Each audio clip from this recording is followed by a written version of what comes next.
ಆಯೋಗವು ಕರ್ನಾಟಕದ 2 ವಿಧಾನಸಭಾ ಕ್ಷೇತ್ರಗಳಿಗೆ ಉಪಚುನಾವಣೆ ಘೋಷಿಸಿದೆ. ಬಾಗಲಕೋಟೆ ವಿಧಾನಸಭಾ ಕ್ಷೇತ್ರ ಹಾಗೂ ದಾವಣಗೆರೆ ದಕ್ಷಿಣ ವಿಧಾನಸಭಾ ಕ್ಷೇತ್ರಕ್ಕೆ ಉಪಚುನಾವಣೆಯನ್ನ ಘೋಷಣೆ ಮಾಡಲಾಗಿದೆ. ನಾಳೆಯಿಂದಲೇ 2 ಕ್ಷೇತ್ರಗಳಲ್ಲಿ ಚುನಾವಣಾ ಅಧಿಸೂಚನೆ ಜಾರಿಯಾಗುತ್ತೆ. ಚುನಾವಣಾ ನೀತಿ ಸಂಹಿತೆಯೂ ಜಾರಿಯಾಗುತ್ತೆ.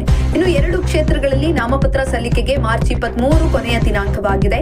ನಾಮಪತ್ರ ವಾಪಸ್ ಪಡೆಯಲು ಮಾರ್ಚ್ 26 ಕೊನೆಯ ದಿನವಾಗಿದೆ. ಇನ್ನು ಏಪ್ರಿಲ್ 9ರಂದು 2 ಕ್ಷೇತ್ರಗಳಿಗೆ ಮತದಾನ ನಡೆಯಲಿದೆ.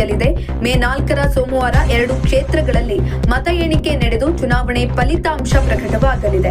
ಇನ್ನು ದಾವಣಗೆರೆ ದಕ್ಷಿಣ ಉಪಚುನಾವಣೆ ಕಾಂಗ್ರೆಸ್ ಹಿರಿಯ ಶಾಸಕರಾಗಿದ್ದ ಶಾಮನೂರು ಶಿವಶಂಕರಪ್ಪ ನಿಧನರಾದ ಹಿನ್ನೆಲೆಯಲ್ಲಿ ದಾವಣಗೆರೆ ದಕ್ಷಿಣ ಉಪಚುನಾವಣೆ ಎದುರಾಗಿದೆ. ಇನ್ನು ಕಾಂಗ್ರೆಸ್ ಶಾಸಕರಾಗಿದ್ದ HY ಮೇಟಿ ನಿಧನರಾಗಿದ್ದ ಹಿನ್ನೆಲೆಯಲ್ಲಿ ಬಾಗಲಕೋಟೆ ಕ್ಷೇತ್ರದ ಉಪಚುನಾವಣೆ ಎದುರಾಗಿದೆ.